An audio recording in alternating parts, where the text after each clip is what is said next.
سب سے پہلے نا پورے اس کا نا کنسیپٹ سمجھ لیتے ہیں کہ اسلام کیا ہے، پروفٹس کیوں آئے، اللہ تعالیٰ نے انسان کو کیوں بھیجا زمین کے اوپر، پھر وہ پروفٹس کو کیوں بھیجا. ٹھیک ہے، سب سے پہلے تو جس طرح پہلے بھی میں نے ایک پہلی ویڈیو میں بتایا تھا کہ عالم ارواح کے اندر جب ہم تھے تو پھر ہم نے اللہ تعالیٰ سے وعدہ کیا تھا، اللہ تعالیٰ نے امانت پیش کی، ہم نے ایکسیپٹ کی، اللہ تعالیٰ نے ہم سے وعدہ کیا. وعدہ یہ تھا کہ اگر ہم بھلا دیے جائیں تو ہم خالی کی تلاش کر لیں گے نشانیوں کو دیکھ کے.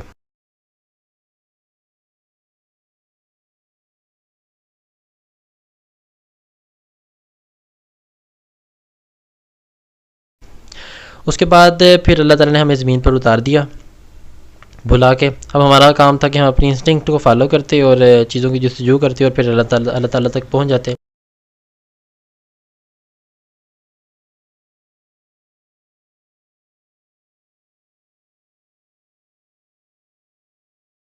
لیکن ہم نے ایسا نہیں کیا، تو اللہ تعالیٰ نے پھر مزید گائیڈنس کے لیے رسول بھیجے، جو اللہ تعالیٰ نے وہاں بھی بتا دیا تھا کہ میں رسول بھی بھیج دوں گا.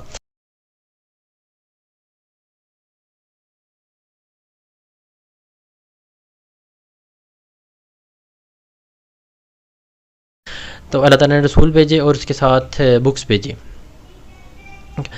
رسول آئے، ایک رسول آیا، اس نے لوگوں کو گائیڈ کیا، کچھ لوگ گائیڈ ہو گئے، کچھ لوگ نہیں ہوئے.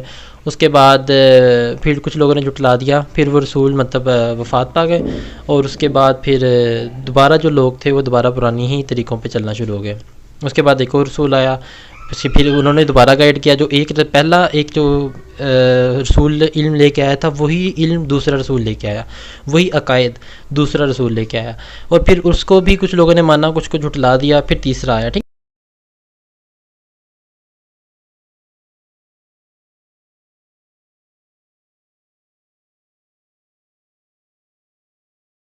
اسی طرح چلتے چلتے چلتے چلتے سارے نبی اور سارے رسول آئے اور انہوں نے ایک ہی عقیدہ، ایک ہی پیغام لے کے آئے سارے رسول، تاکہ جو لوگ پہلے رسول کے بتائے ہوئے عقیدوں سے تھوڑے سے پھر گئے تھے وہ دوبارہ واپس آ جائیں. ٹھیک ہے، یہ ایک یاد دہانی تھی رسولوں کو بھیجنے کی کہ جو لوگ سیدھے رستے سے بھٹک گئے ہیں وہ دوبارہ واپس سیدھے رستے پہ آ جائیں، سیدھے ٹریک پہ آ جائیں. ٹھیک ہے، اور رسول بھیجے کیوں؟ کیونکہ اللہ تعالیٰ انسان کے تھاٹ پروسیس کو انٹرفیئر نہیں کرتا، ہدایت انسان کے تھاٹ پروسیس میں انجیکٹ نہیں کرتا.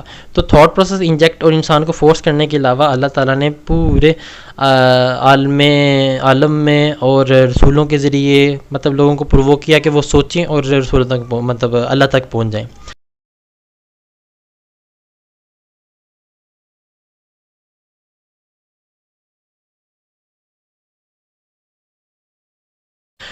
اب کنفلکٹ کیا آتا ہے کہ آپ صلی اللہ علیہ وسلم جب ہمارے پاس آئے، اس سے پہلے حضرت عیسیٰ علیہ السلام، حضرت موسیٰ علیہ السلام آئے، تو اب جو پیغام حضرت آدم لے کے آئے تھے وہی پیغام حضرت موسیٰ کے پاس تھا، وہی پیغام حضرت عیسیٰ کے پاس تھا، وہی پیغام حضرت محمد صلی اللہ علیہ وآلہ وسلم کے پاس تھا. تو پھر کنفلکٹ کہاں جاتا ہے؟ مطلب اللہ تعالیٰ نے جب ایک دین بھیجا ہوا ہے جو آدم سے لے کے پروفٹ صلی اللہ علیہ وآلہ وسلم تک بالکل ایک ہی ہے اور ایک ہی طریقے سے چل رہا ہے، تو پھر کنفلکٹ کیوں ہے؟ جب اللہ کا دین بالکل ایک ہے تو پھر کنفلکٹ کیوں ہے؟ اللہ تعالیٰ نے مطلب نا دیکھو اس کو سمجھنے کی کوشش کرو، پروفٹس کی بیس کے اوپر دین کی ڈویژن نہیں ہے. اللہ نے پروفٹ کی بیس کے اوپر دین کی ڈویژن نہیں کی. اللہ تعالیٰ نے فرمایا کہ بے شک کوئی عیسائی ہو یا یہودی ہو یا آپ صلی اللہ علیہ وسلم کو ماننے والا ہو، اگر وہ سیدھے رستے پہ چلے گا تو اللہ تعالیٰ کے ہاں اس کا اجر ہے.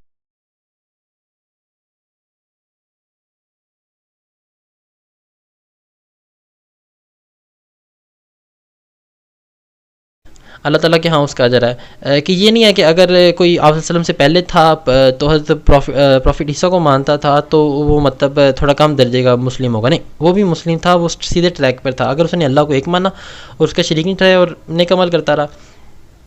پھر کچھ لوگوں جو اس سے منحرف ہو گئے حضرت عیسیٰ کے پیغام سے، تو ان کو دوبارہ ری ٹریک پر لانے کے لیے، سیدھے ٹریک پر لانے کے لیے پروفٹ صلی اللہ علیہ وسلم آئے. انہوں نے بھی وہی پیغام دیا جو حضرت عیسیٰ علیہ السلام نے دیا، اور جو وہی پیغام دیا جو موسیٰ علیہ السلام نے دیا. جو جوز ہیں وہ مطلب جب ایک چیز آپ مان رہے ہو کہ یہ سچ ہے اور ایک اور بندہ لے کے آیا کہ وہی پیغام لے کے آیا کہ یہ بھی سچ ہے، تو پھر ایک سینس بنتی ہے کہ اس کو بھی مانا جائے.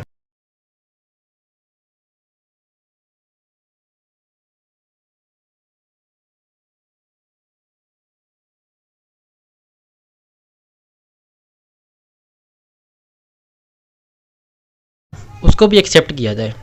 اللہ یہ تو فرماتے ہیں کہ جو تمہاری بکس میں ہے، جو مطلب جوز کی اور کرسچنس کے پاس جو اللہ تعالیٰ نے کتابیں بھیجی ہے وہی قرآن کے اندر ہے، تو پھر کیوں نہیں مانتے؟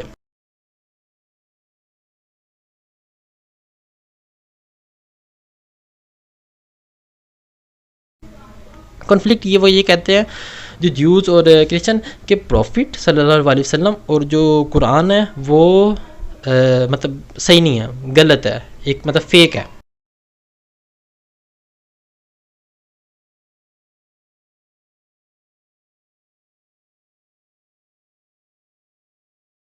ٹھیک ہے، یہ ان کا مین جو کنفلکٹ ہے نا وہ اس بات پہ ہے. سارے اللہ کو مانتے ہیں اور یہ بھی مانتے ہیں کہ ایک دین پہ ہے. ٹھیک ہے، جیوز نے ماننا تھا حضرت عیسیٰ کو، کیونکہ وہ سیم وہی پیغام لے کے آئے تھے جو جیوز کے پاس تھا، وہی حضرت عیسیٰ علیہ السلام لے کے آئے. تو اگر حضرت عیسیٰ علیہ السلام جو پیغام لے کے آئے اس کو ان کو ماننا تھا، کیونکہ وہ سیم تھا. سینس کامن سینس ہے کہ اگر ایک ہی چیز لے کے آ رہے ہیں اور وہ پروفٹ بھی اخلاقی طور پہ اور ہر لحاظ سے ٹھیک ہے، تو مطلب سچا بندہ ہے تو وہ سچی بات کر رہا ہے اور اسی وہی بات کر رہا ہے جو پہلے پیغمبر آنے والے کرتے رہے ہیں، تو پھر اس کو نہ ماننا مطلب ایک انسینسیبل ہے.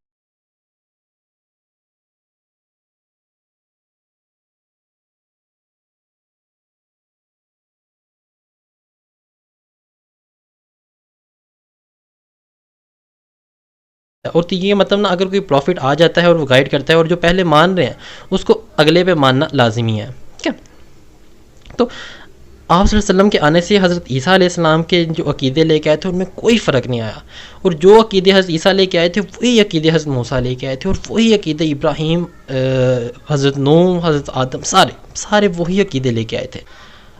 سارے وہی عقیدے لے کے آئے تھے. تو پھر اس میں کنفلکٹ بالکل نہیں بچتا. مطلب یہ اللہ نے اسلام کی ڈویژن نہیں کی، یہ انسانوں نے ڈویژن کیا کہ اپنے اپنے پروفٹ کو لے کے علیحدہ ہو گئے، حالانکہ سارے پروفٹ ایک ہی لے کے آئے ہیں. تو اب پروفٹس کے اوپر ایمان لانے کا ایک مسلم کا ایک کیا طریقہ ہے کہ وہ بالکل سیم ایمان لائے سارے پروفٹس پر، کہ مطلب وہ ایمان لائے کہ آپ صلی اللہ علیہ وسلم اللہ کے پروفٹ ہیں، اور وہ پیغام لے کے آئے وہ اللہ کی طرف سے تھا اور وہ بالکل سچ تھا، اور انہوں نے وہ پیغام بالکل اچھے انداز سے پہنچا دیا. ٹھیک ہے، یہ ایمان ہے ہمارا حضرت پروفٹ صلی اللہ علیہ وسلم پر. اگر یہی ایمان ہمارا ہے پروفٹ عیسیٰ علیہ السلام پر کہ وہ بھی اللہ کے نبی تھے، جو پیغام وہ لے کے آئے وہ اللہ کی طرف سے تھا اور انہوں نے بالکل ٹھیک انداز سے اس کو لوگوں تک پہنچا دیا. یہی ہمارا عقیدہ ہے موسیٰ علیہ السلام کے اوپر، ابراہیم، اسحاق، اسماعیل، یعقوب، یوسف علیہ السلام سب کے اوپر، لوط علیہ السلام، سلیمان علیہ السلام، داؤد علیہ السلام، حضرت عزیر علیہ السلام سب کے اوپر، اسی طرح نوح، ادریس اور آدم تک سب کے اوپر ہمارا سیم ایمان ہے. کہ مطلب ہم ان نبیوں کے اوپر ایمان لانے میں بالکل کوئی فرق نہیں کرتے، کہ یہ سارے ایک پیغام لے کے آئے تھے، ایک پیغام، کوئی ڈفرینس نہیں تھا ان کے اندر کہ اللہ ایک ہے اور ہم نے نیک عمل کرنے اور آخرت کی تیاری کرنی ہے. ایک پیغام تھا، ایک. جب پورا دین ایک ہے تو رسولوں کے اوپر، بنیاد کے اوپر یہ جو کنفلکٹ پیدا کیا یہ انسانوں نے پیدا کیا، اور ہم نے انشاءاللہ اس کو ختم کر